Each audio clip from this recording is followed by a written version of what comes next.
Hey Scrappers, it's Vanessa here with another scrapbook process, and today is the 9th, which is the day that those of us in the Secret Not Secret Kit Club, when we can, will post a video using something that Christina has sent us. So I am putting a layout together today using one of my past kits from Christina. And so if you search today on YouTube, you should be able to find plenty of inspiration from other Secret Not Secret Kit Club members who will post a video today. Now, the layout that I'm creating, I am using the Vicky Boutin, her newest collection. I think it was called Wander or Let's Wander, I think. And so that is what I'll be using to create my layout today. However, the first thing that I'm doing here is taking the stencil that came in my kit, and I'm using that to create the background for my layout. So I have a piece of white cardstock, which I did not gesso. So I'm making sure that for my background today, I'm not going to add any liquid or at least any water. I do some splatters, but I'm not going to add any water because I don't want to warp my paper. I just took some Distress Oxide ink and put it through my stencil, and then I have this stamp from, I believe it's Prima, and it's just a whole bunch of text, and so I just inked that up and I went ahead and put that on my background as well, just to gain a little bit more interest and a little bit more texture to the background. So it's not just the stencil, I also have sort of a hint of that print. Now here I am just taking some very old Mr. Huey's in a green color, and I apologize, I don't think I showed it on camera and I can't remember the name, but if you need to know, just let me know. But I did take that and did some splatters. So that will be the background, and I will need to let that dry for just a moment to allow that ink to dry. There I'm showing you the paper that I'm going to use to mat the layout, and then some of the other pattern paper that I will use on this layout. I also am planning to ink the edges of my pattern papers for this one as well, which I'll use one of those Distress Oxide inks that I used at the beginning. Now, because this large sort of fawn, I guess, leaf pattern paper, I wanted to gut the middle of it because I plan to use it on the front of my layout as well as to back my white cardstock. So that's what I was doing, was taking out the center of that, and then I'm going to take this other aqua piece of pattern paper and I'm going to just cut a strip, which is probably about 3 inches maybe, I think, give or take, and that's going to sort of act as the shelf for the bottom of my layout where my photo is going to go. And then the reason why I wanted this centerpiece is I want to mat my photo with this leaf pattern paper.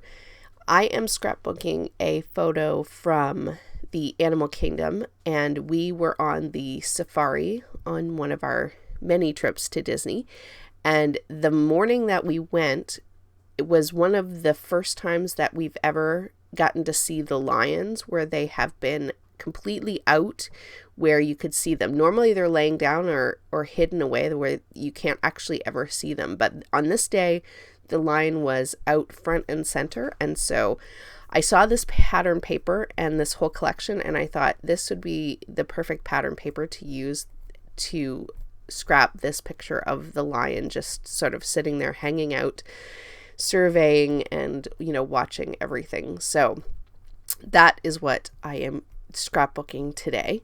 And there you saw I took that pattern paper and I went ahead and matted my photo, and now I'm just going to, like I said, ink my edges to, again, just give a little bit more definition between the patterns and the background. And so there you see I'm just going to layer everything up again. I'm using that leaf paper in multiple times, so I'm able to stretch that paper not only for a background but also to mat my photo twice, which is a great use of a pattern paper when you only have one of them. Now the next thing that you see me doing here is I'm again taking more of those same 2 pattern papers, and I'm just going to cut 2 little strips for the top to carry those patterns to the cluster that I'm going to have at the top. And then now off to my right there, you see that I have a whole bunch of ephemera pieces and some stars that I have cut from one of the other pattern papers in this collection. And I am just going to begin to build my clusters.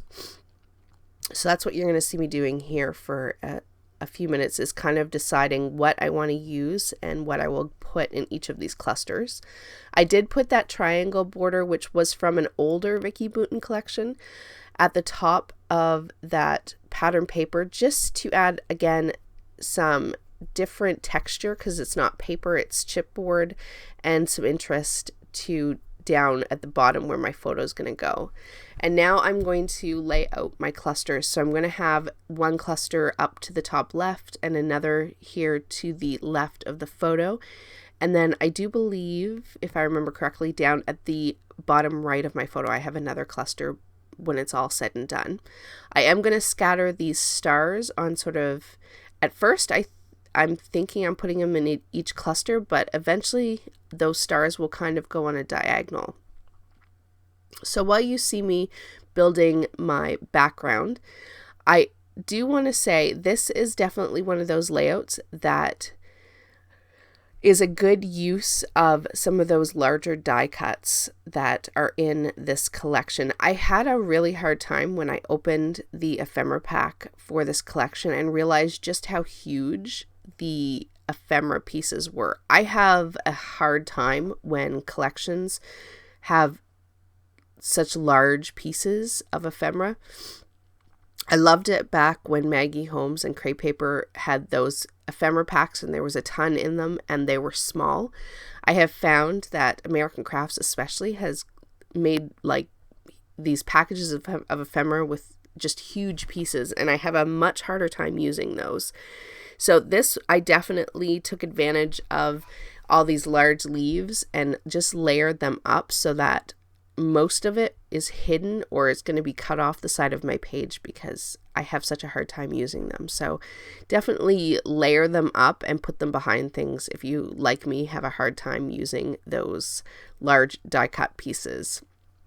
So while I was talking there, you saw me build the rest of my clusters. I just took some other chipboard pieces from this Let's Wander collection, scattered those around. I added my title, which is The King, and I just used stickers from my stash, and then went ahead and from the sticker sheet added some more stars. So I'm keeping with that star theme all the way through that diagonal.